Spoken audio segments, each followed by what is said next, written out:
Sebelum menjalani sesuatu kita harus paham dulu. Nah, pengertian pemahaman itu yang disebut dengan makrifat. Nek wis ngerti, nek wis paham, karek ditirakati. Nah, sudah menemu hakikatnya, dilengkapi dengan syariat.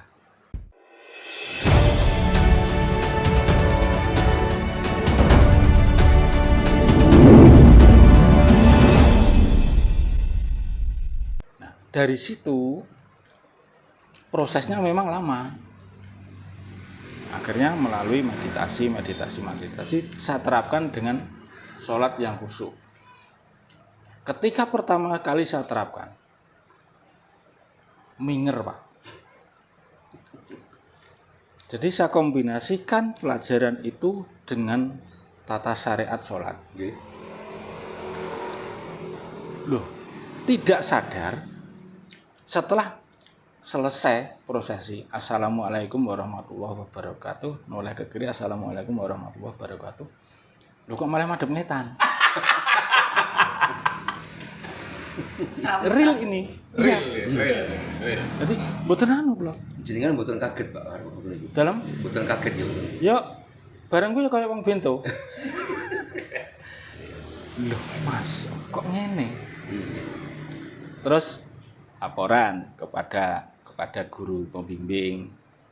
Ya, kita mencari guru pembimbing itu yang harus betul-betul mursyid nggih. Artinya guru yang mursyid itu guru yang cerdas nggih.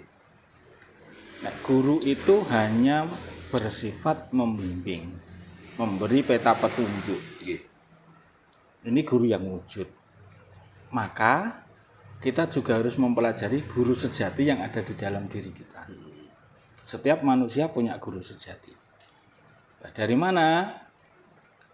Kemarin yang saya jelaskan itu ada Nurullah, Nur Muhammad, Nur Insan. Lah guru sejati inilah yang harus diperkenalkan oleh seorang guru mursyid kepada muridnya. Resikonya berat, Mas. Ketika terjadi kesalahan, dalam proses disengaja maupun tidak, sang guru ini ikut menanggung dosanya. Makanya tidak mudah belajar untuk mendekatkan diri kepada Tuhan, itu prosesnya lama. Itu. Nah, dari proses kesalahan itulah saya matur. Pripun kok malah mundur madhem ngetan? Berarti utekmu iki enek sing kudu dibenahi. Pikiranmu kuwi pas ngecakno kuwi sing mbok pikir sandal apa bojone wong apa sapa. Nafsumu kamu kuasai. Keinginan untuk berbuat kebaikan harus kamu kendalikan. Nah, intinya adalah pengendalian diri. Itu untuk mencapai sholat khusyuk. Di dalam satu ritual sholat khusyuk paling yang saya alami itu paling bisa khusyuk betul-betul hening itu setelah terjadi kesalahan itu ya 2 menit, 3 menit. Setelah itu gelambiar lagi. Ini masih proses. Terus untuk mencapai tahapan itu harus melalui proses. Nah, kita harus melakukan upaya khusus dalam setiap laku yang berkenaan dengan sholat. Misalnya sholat itu ya dari tata syariat saya awali lagi. Kita harus memahami manfaat sholat bagi tubuh. Sholat itu adalah gerakan yoga. Ada saraf-saraf tertentu, aliran darah tertentu dalam setiap gerakan sholat. Ini harus betul-betul hening. Nah, untuk mencapai titik keheningan itu, kita harus menambahnya dengan meditasi. Usahakan meditasi dalam berbagai macam bentuk, nanti kita bahas lebih lanjut.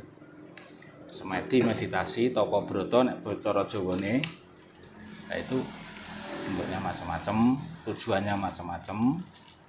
Ini sekedar pengetahuan, belum termasuk ilmu.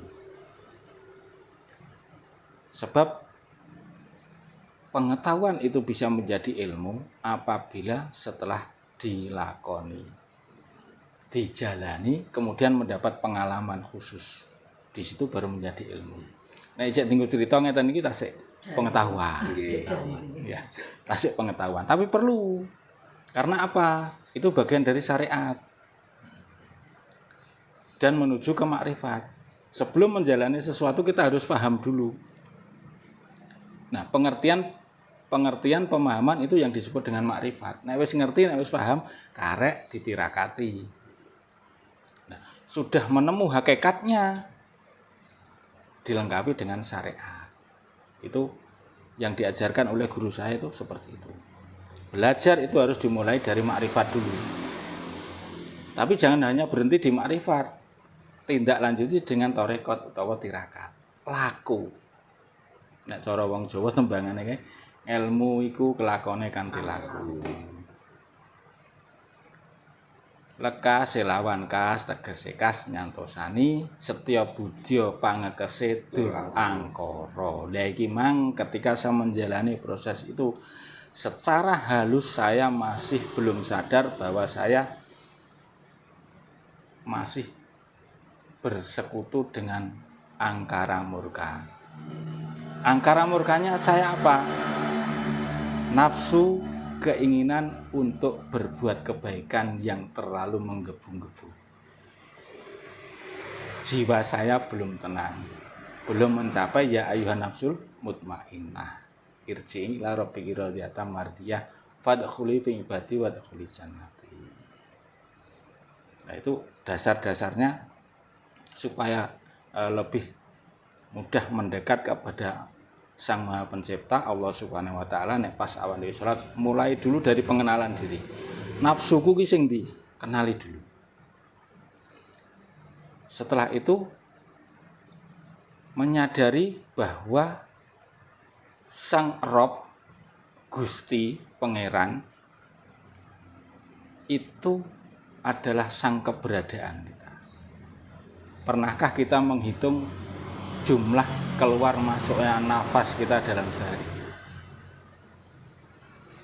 Pernahkah kita menghitung jumlah denyut jantung dan jumlah paru-paru berapa kali bernafas? Nah, itulah Rob yang menyelimuti semua makhluknya, yang memberi kehidupan. Nah, itu dikenali dalam keadaan tenang, menyadari nafas, sebelum tidur berdoa, duh Gusti Allah, duh Gusti Pangeran kula, Sang Hyang Maha Wisesa, menyadari, wis tenang. Begitu bangun dari tidur, berdoa lagi. Ini untuk meningkatkan kesadaran kita, menyadari bahwa awak dhewe iki makhluk tidak ada daya dan kuasa apapun tanpa kehendak yang Maha Kuasa. Nah, setelah memahami itu, ditindaklanjuti lagi dengan laku. Maknane sholat itu apa saja. Terus pengeterapannya di dalam perilaku apa saja. Dilandasi dengan jiwa kasih sayang. Titik puncak dari sholat adalah Assalamualaikum. Ke kiri, Assalamualaikum. Sama toh? Kalau toh sing noleh ke kanan itu dianggap sebagai sesuatu hal yang baik, dan ketika kita menoleh ke kiri dianggap sesuatu yang buruk, doanya kan sama. Mampukah kita netral berada di tengah-tengah? Tidak mengunggul-unggulkan, mengagung-agungkan yang kita suka, tidak menghabisi atau idek-idek dan menjelek-jelekan yang tidak kita suka. Kok umpama sing tengen kuwi wong pangkat, jabatan, sugih, kita puji dengan doa yang sama. kok wong kene iki wong melarat, welek, begal, berandal, bedugal, tetap kita doakan dengan doa yang sama. Jajal umpama ning kene yang baik-baik assalamualaikum. Terus ning kene oh diancuk kowe. Apa sah salat? Secara syariat. Iya, ya demi malaikat, Pak. Kebuki malaikat, Pak. Kan tidak sah lagi. Doanya tetap didoakan yang sama. Disinilah wujud bahwa Tuhan itu maha pengasih, maha welas, maha asih sesama manusia. Nah kita sebagai manusia mengenali sifat-sifat ketuhanan, dianugerahi dengan sifat-sifat ketuhanan. Sebagai apa? Utusan yang memiliki kemampuan untuk melaksanakan tugas-tugas ketuhanan adalah manusia.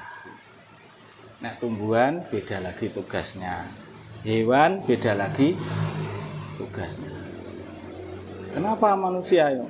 Nek ning Jawane kan ana utusan, diutus sing piye untuk melaksanakan tugas-tugas atau sifat-sifat ketuhanan. Supaya apa?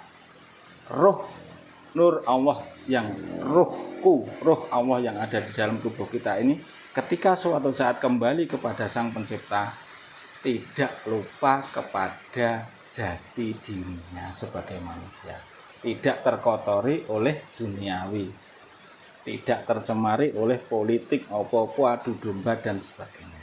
Ini titik puncak dari sebuah sholat. Nah nek salate nggur nuwun sewu nggih. Tepat waktu, tepat syarat dan rukunnya. Tidak tahu maknanya, Percuma ya, Pak. mana bisa kita menjual.